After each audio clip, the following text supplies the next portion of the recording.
చాలా వరకు గ్రామీణ ప్రాంతాలలో నదులు, చెరువులు అందుబాటులో లేని కారణంగా భూజలాలపై ఆధారపడవలసిన పరిస్థితి ఉంది. గ్రామీణ ప్రజలు త్రాగునీటి కోసం బావులపైన, బోరుబావులపైన ఆధారపడుతున్నారు.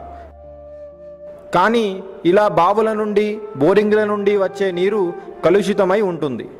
ఇందులో రకరకాల సూక్ష్మజీవులు, రసాయనిక పదార్థాలు కలిసి ఉండే అవకాశం ఉంది. అందుకోసం ఈ భూజలాలను త్రాగే ముందు పరిశుద్ధపరచవలసిన అవసరం ఎంతైనా ఉంది. దీనికోసం గత 10 సంవత్సరాల నుండి ఇతర రాష్ట్రాలలోని గ్రామీణ ప్రాంతాలు ఆర్ఓ టెక్నాలజీని వాడటం మొదలుపెట్టాయి. ఈ టెక్నాలజీని ఉపయోగించి గంటకు 5 లీటర్లు మొదలుకొని 5,000 లీటర్ల వరకు పరిశుభ్రమైన త్రాగునీరుని తయారు చేయవచ్చు. ఇందులో చిన్న యంత్రాలను ఎక్కువగా ఇళ్లల్లో వాడుతారు. పెద్ద యంత్రాలను త్రాగునీరు తయారు చేసి అమ్మేటటువంటి వ్యాపారాలలో వాడుతారు. నీటిని పరిశుభ్రపరచడానికి రకరకాల పద్ధతులు ఉన్నాయి కదా, మరి అలాంటప్పుడు మనం ఈ ఆర్ఓ టెక్నాలజీనే ఎందుకు వాడాలి? నీటిని పరిశుభ్రపరచడానికి రకరకాల పద్ధతులు ఉన్నాయి. వాటిలో ముఖ్యమైనవి మైక్రోఫిల్ట్రేషన్, అల్ట్రాఫిల్ట్రేషన్, నానోఫిల్ట్రేషన్ మరియు రివర్స్ ఆస్మాసిస్. మైక్రోఫిల్ట్రేషన్ నీటిలో నుండి కొంత సైజు ఉన్నటువంటి చెత్తను, క్రిములను మాత్రమే తీసివేయగలుగుతుంది. కానీ అల్ట్రాఫిల్ట్రేషన్ అంతకంటే చిన్న సైజులో ఉన్న పదార్థాలను కూడా తీసివేయగలుగుతుంది. నానోఫిల్ట్రేషన్ అల్ట్రాఫిల్ట్రేషన్లో మిగిలిపోయినటువంటి మరింత చిన్న పదార్థాలను కూడా తీసివేయగలుగుతుంది. ఇప్పుడు మనం పైన చెప్పుకున్న వీటన్నింటికంటే కూడా రివర్స్ ఆస్మాసిస్ ద్వారా నీరు ఎక్కువ పరిశుభ్రంగా తయారవుతుంది.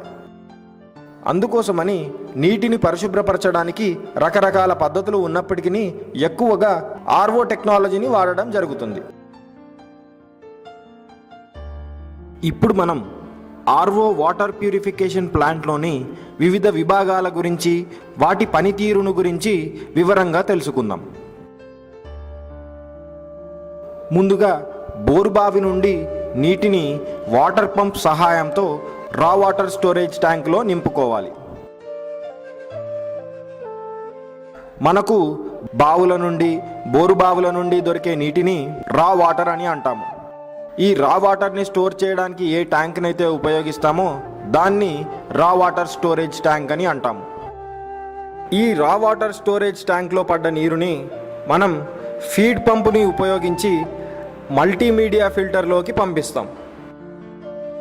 ఈ మల్టీమీడియా ఫిల్టర్లో ఇసుక, బొగ్గు, రాళ్ళు మొదలైన వాటి నుంచి ఈ నీటిని పంపించడం ద్వారా ఆ నీటిలో ఉన్నటువంటి ఆకులు, చెత్త మొదలైన మలినాలు తొలగించబడతాయి. ఇందులో ఫిల్టర్ అయిన నీరు యాక్టివేటెడ్ కార్బన్ ఫిల్టర్ ట్యాంక్లోనికి వెళ్తాయి. ఈ ఫిల్టర్లో ఆ నీటిలో ఉన్న కలుషిత పదార్థాలు, వాటి వల్ల వచ్చే వాసన మరియు రుచి తీసివేయబడతాయి. ఇందులో ఫిల్టర్ అయిన నీరు మైక్రో ఫిల్టర్స్లోకి వెళ్తుంది. కాకపోతే మైక్రో ఫిల్టర్స్లోకి నీరు చేరే ముందు ఈ క్రింద ఉన్న కెమికల్ని ఇక్కడ కనిపించేటటువంటి డోసింగ్ పంపు నీటి ప్రవాహంలోకి కలుపుతుంది. ఈ యంత్రం సరిగ్గా పనిచేయడానికి మరియు ఎక్కువ రోజులు మన్నిక రావడానికి ఈ కెమికల్ని ప్రవాహంలో కలపడం జరుగుతుంది. ఇక్కడ మనకు 2 మైక్రో ఫిల్టర్లు కనిపిస్తున్నాయి. ఒకటి 5 మైక్రాన్, మరొకటి 1 మైక్రాన్. 1 మైక్రాన్ అంటే మిల్లీమీటర్లో 1000వ వంతు అన్నమాట. 5 మైక్రాన్ల కంటే పెద్దగా ఉన్న పదార్థాలను ఈ 5 మైక్రాన్ ఫిల్టర్ జల్లెడ పడితే 1 మైక్రాన్ కంటే పెద్దగా ఉన్న పదార్థాలను ఈ 1 మైక్రాన్ ఫిల్టర్ తొలగిస్తుంది. ఈ విధంగా మైక్రోఫిల్ట్రేషన్ పూర్తి అయిన తర్వాత ఇక్కడ కనిపించేటటువంటి ఈ హై ప్రెషర్ పంప్ నీటి యొక్క ప్రెషర్ని పెంచి ఈ ఆర్ఓ సిలిండర్లోకి పంపిస్తుంది. ఈ ఆర్ఓ సిలిండర్ లోపల వీటి కోసం ప్రత్యేకంగా తయారు చేసిన ఒక పైపు చుట్టూరా ఫిల్టర్ బట్ట ఈ విధంగా చుట్టి ఉంటుంది.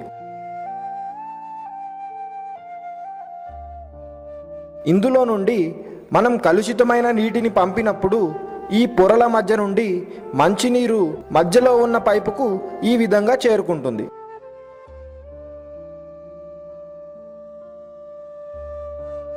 సూక్ష్మజీవులు మొదలగు కలుషిత పదార్థాలు ఏవైనా ఉంటే అవి ఈ పొరలలో ఇరుక్కుపోతాయి.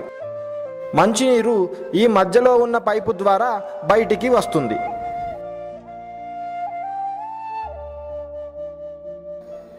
మిగిలిపోయినటువంటి కలుషిత నీరు ఈ పైపు గుండా బయటికి వస్తుంది.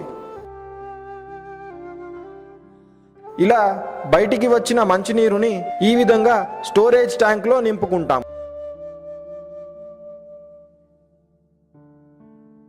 ఇలా స్టోరేజ్ ట్యాంక్లో ఉన్న నీరు అల్ట్రావైలెట్ ఫిల్టర్ ద్వారా మరియు మరొక చిన్న సైజ్ మైక్రో ఫిల్టర్ ద్వారా ఫిల్టర్ అయ్యి సప్లై చేసే కుళాయిల వద్దకు చేరుకుంటుంది.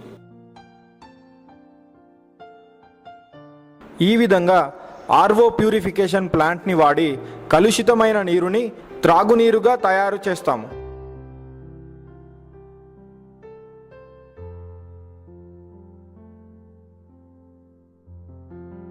ఆర్ఓ వాటర్ ప్యూరిఫికేషన్ ప్లాంట్ వ్యాపారం ప్రారంభించాలి అనుకునే వారికి రకరకాల సైజులలో మెషిన్లు లభ్యమవుతాయి. చిన్న మెషిన్తో గనక మీరు వ్యాపారాన్ని ప్రారంభించాలి మీకు బోరు ఖర్చులను మినహాయించి 1,75,000 వరకు పెట్టుబడి అవసరం ఉంటుంది. ఈ మెషిన్తో గంటకు 250 లీటర్ల త్రాగునీరు తయారు అవుతుంది. ఒకవేళ 20 లీటర్ల క్యాన్లు రోజుకు 50 చొప్పున కనుక మీరు తయారు చేసి అమ్మాలనుకుంటే ఈ మెషిన్తో వ్యాపారం ప్రారంభిస్తే సరిపోతుంది. అలా కాకుండా మీరు రోజుకు 50 నుండి 150 వరకు 20 లీటర్ల మంచినీటి క్యాన్లను అమ్మాలి అనుకుంటే మీడియం సైజ్ మెషిన్తో వ్యాపారం ప్రారంభిస్తే సరిపోతుంది. మీడియం సైజ్ మెషిన్తో వ్యాపారం ప్రారంభించడానికి బోరుబావికి అయ్యే ఖర్చును మినహాయించి 1,75,000 రూపాయల దగ్గర నుండి 2,50,000 రూపాయల వరకు పెట్టుబడి అవసరం ఉంటుంది. మీడియం సైజ్ మెషిన్తో గంటకు 560 లీటర్ల మంచినీరుని తయారు చేయవచ్చును. అలా కాకుండా మీరు రోజుకు 150 నుండి 350 వరకు 20 లీటర్ల మంచినీటి క్యాన్లను అమ్మాలి అనుకుంటే పెద్ద సైజు మెషిన్తో వ్యాపారం ప్రారంభించాల్సి ఉంటుంది. ఈ మెషిన్తో వ్యాపారం ప్రారంభించడానికి 2.5 లక్షల నుండి 4,75,000 వరకు పెట్టుబడి అవసరం ఉంటుంది. ఈ మెషిన్ని వాడి గంటకు 1000 లీటర్ల మంచినీటిని తయారు చేయవచ్చును.